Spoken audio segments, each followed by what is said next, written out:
शिवाय शिव जी सदा सहाय। ये खुद कार्तिक स्वामी ने स्थापित किया था। और इधर बताते हैं एक ब्रह्मा जी ने किया था, एक विश्वकर्मा ने किया था अपने हाथों से। तो मुख्य तो ये ही है, उनको छुपा के रखा गया इसलिए अज्ञात जगह पे।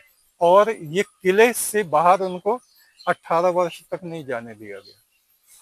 शेषनाग का यहाँ पे राज्य होता था। हमारे बहुत लोगों में बड़ा संशय पड़ा हुआ है, महादेव अलग हैं, शिव अलग हैं, शंकर अलग हैं, शंभु अलग हैं। लोगों ने किसी तीर्थ में, किसी मंदिर में, किसी आश्रम में आपको वेद मिलेगा नहीं है। कृष्ण महाराज जब तक थे तब तक गुरुकुलों में वेद पढ़ाया जाता था। अब केवल ब्राह्मणों के बच्चों को वेद पढ़ाया जाता है। जहां है तू सच्चा, तेरा नाम सच्चा, हे सनातन ब्रह्म परमात्मा, तू सच्चा है, तेरा नाम सच्चा है। जिन्होंने तेरा नाम जपा है, पुण्य कर्म किए हैं, तपस्या की है, साधना की है, वे इस भव सागर से पार हो गए। हम लोग बहुत समय से अपने प्राचीन भारत के इतिहास पर शोध कार्य कर रहे हैं। दिल्ली विश्वविद्यालय की तरफ से हमने शोध किया भी है और जगह जगह जाकर हमने देवताओं के इतिहास को देखा है, खोजबीन की है और जितना हो सका है आप लोगों के सामने उसको लाए हैं। आज ये जो स्थान है जहां पर हम हैं, इसको पाताल खेरिया बोला जाता है। आप उधर देखें तो वहां लिखा है पातालपुरी। यहाँ के राजा शेषनाग हुआ करते थे। और ये जो स्थान है, ये एक बहुत बड़ा उनका किला था। और शेषनाग का पुत्र था कुमुद। आज भी किंवदंती है कि इस टीले के नीचे उनका महल दबा हुआ है। यही वो स्थान है जहां महादेव शिव के पुत्र कार्तिकेय का जन्म हुआ था। यानी ये उनकी जन्म स्थली है। ये सरकंडा वन कहलाता था। सरकंडे होते हैं मूंज जिनमें से निकलती है। और हमारा विश्वास है कि गंगा जी उस समय इधर करीब से बहती थी, अब बहुत दूर उधर चली गई हैं। ये सतयुग की घटना है। सरकंडे गंगा जी में होते थे, उसके किनारे पे।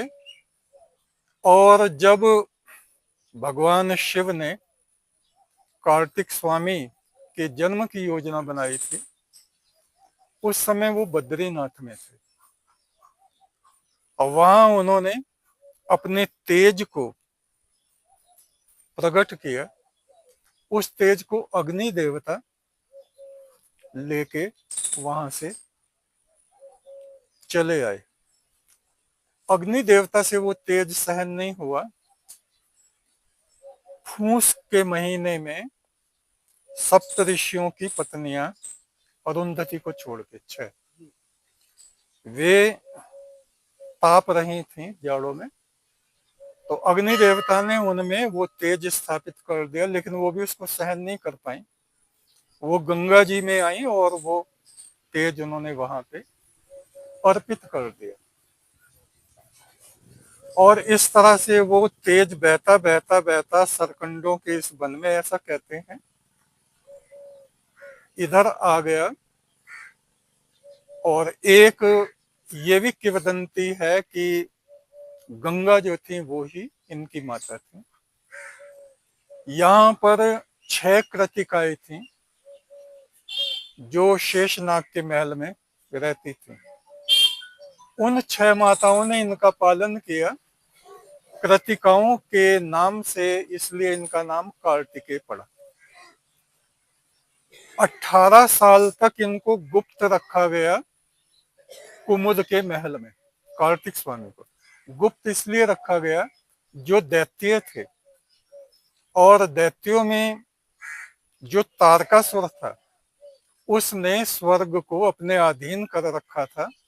और उसको पता चल गया था कि शिव का जो पुत्र होगा वो ही तेरी मृत्यु का कारण होगा। और वो खोज रहा था कि वो लड़का कहाँ है, जिससे उसको मार ना दे कार्तिकेय को। तो उन्होंने बहुत गोपनीय ढंग से 18 साल तक महल से बाहर नहीं निकलने दिया उनको, और यहीं पे उनकी परवरिश हुई। और जब वो युवा हो गए, जवान हो गए, और यहाँ उनको युद्ध शिक्षा भी दी गई, तब उन्होंने तारकासुर का सामना किया। देवताओं की सेना,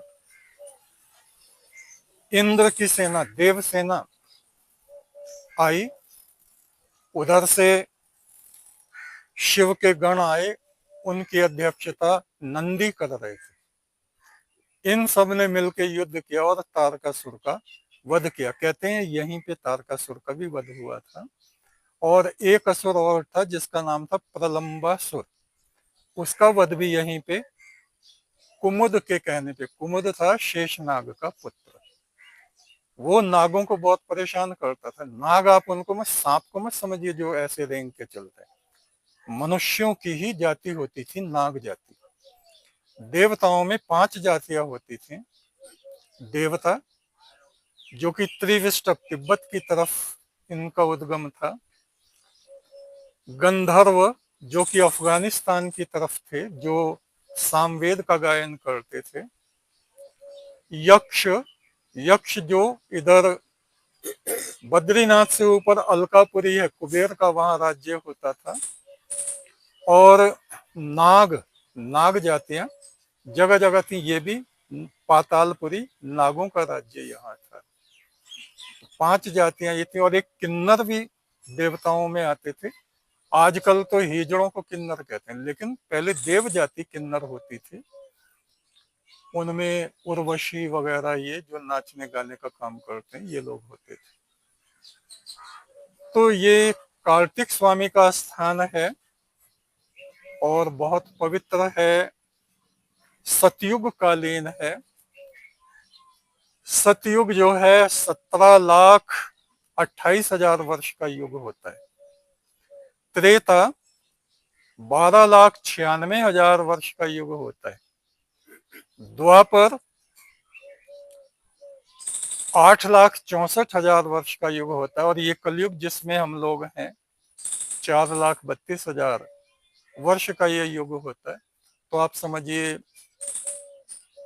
इस घटना को, कार्तिक स्वामी को जन्म लिए सतयुग में, आज तक कितना समय हो गया होगा। और ये चिन्ह अभी बचा हुआ है। बाहर के आक्रांताओं ने, मुगलों ने, मुसलमानों ने हमारे धर्म स्थल, हमारे इतिहास को तहस नहस किया, और फिर भी ये बच गया। तो ये हम लोगों का सौभाग्य है। और ये हमारा भाग्य है कि हम देवताओं की भूमि इस आर्यावर्त में, ब्रह्मावर्त में, भारतवर्ष में पैदा हुए, हिंदुस्तान में पैदा हुए। हिंदुस्तान शब्द से बहुत से लोग ये समझते हैं कि ये मुसलमानों ने नाम दिया। नहीं, जो देवताओं के गुरु बृहस्पति हैं, उनका एक ग्रंथ है बृहस्पति आगम। उसमें इस शब्द का वर्णन है कि हिमालय के दक्षिण में और समुद्र के उत्तर में जो देश है वो हिंदुओं का स्थान है। हिंदू स्थान। हिंदू शब्द का अर्थ है इंदु, चंद्रमा से।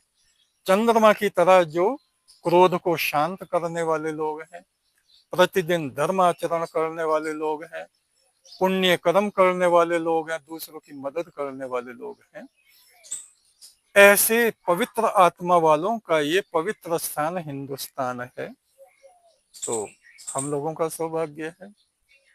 तो ये जो कार्तिक स्वामी हैं, भगवान शिव के पुत्र हैं, उन्हीं की कृपा से आज हम इनके स्थान पे हैं। इन स्कंद स्वामी कार्तिकेय को हम शत शत नमन करते हैं, प्रणाम करते हैं कि उन्होंने हमें यहाँ तक बुलाया है और ये सौभाग्य हमें प्रदान किया। कार्तिक स्वामी के 2 विवाह हुए। एक का नाम देवसेना था। अरे देवसेना तो देवताओं की सेना थी। सेनापति, पति, आज भी सेनापति हो। तो ये खुद कार्तिक स्वामी ने स्थापित किया था। और इधर बताते हैं एक ब्रह्मा जी ने किया था एक विश्वकर्मा ने किया था अपने हाथों से। तो मुख्य तो ये ही है इधर का। और चुना इसलिए गया कि वो शिव ये नहीं चाहते थे कि दैत्यों को पता चले और वो बचपन में ही उसको तहस नहस कर दें। उनको छुपा के रखा गया, इसलिए अज्ञात जगह पे। और ये किले से बाहर उनको 18 वर्ष तक नहीं जाने दिया गया। शेषनाग का यहाँ पे राज्य होता था। ओम गणानाम त्वा गणपति गुंग हवामहे, ये वेद में यजुर्वेद का मंत्र, और ये परमात्मा के लिए है। गणपति, जितनी भी आत्माएं उनको गण कहा जाता है, चाहे वो भूत गण है, पिशाच गण है, मनुष्य गण है, देवता गण है, राक्षस गण है, कीट पतंग गण है, जिनकी गणना परमात्मा उंगलियों पे करता है। गणपति नाम मुख्य रूप से वेद में, वेद की बात हम करते हैं, परमात्मा निराकार ब्रह्म के लिए कि सबसे पहले उसकी आराधना करो। ओम, आप अगर ध्यान से सूंड और इसको देखें ना, तो लड्डू है, तो ये चंद्र बिंदी वगैरह, ये ओम का स्वरूप है गणपति। परमात्मा को ही गणपति का है।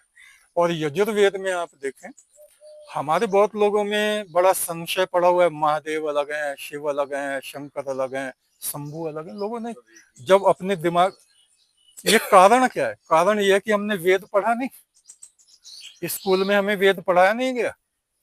किसी तीर्थ में, किसी मंदिर में, किसी आश्रम में आपको वेद मिलेगा नहीं है। कृष्ण महाराज जब तक थे तब तक गुरुकुलों में वेद पढ़ाया जाता था। अब केवल ब्राह्मणों के बच्चों को वेद पढ़ाया जाता है जहां है।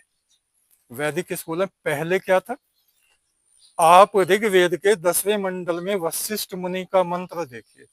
वो कहते हैं राजा को चाहिए कि प्रजाजनों को चाहे वे वनों में रहने वाले निषाद हैं, निषाद शिकारी, और चाहे वे कारीगर हैं, कोई जूता बना रहा है, कोई घड़ा बना रहा है, कोई मकान चिन रहा है, कोई कपड़े सिल रहा है, एक एक नागरिक को वेद पढ़ाना चाहिए।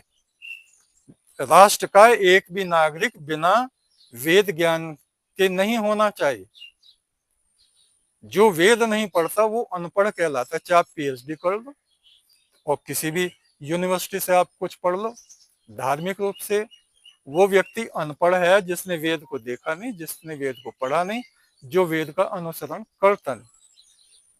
हमें सौभाग्य प्राप्त हुआ है, मुझे, मैंने चारों वेदों का भाष्य किया है। हमारे आश्रम में चारों वेदों का यज्ञ हुआ है।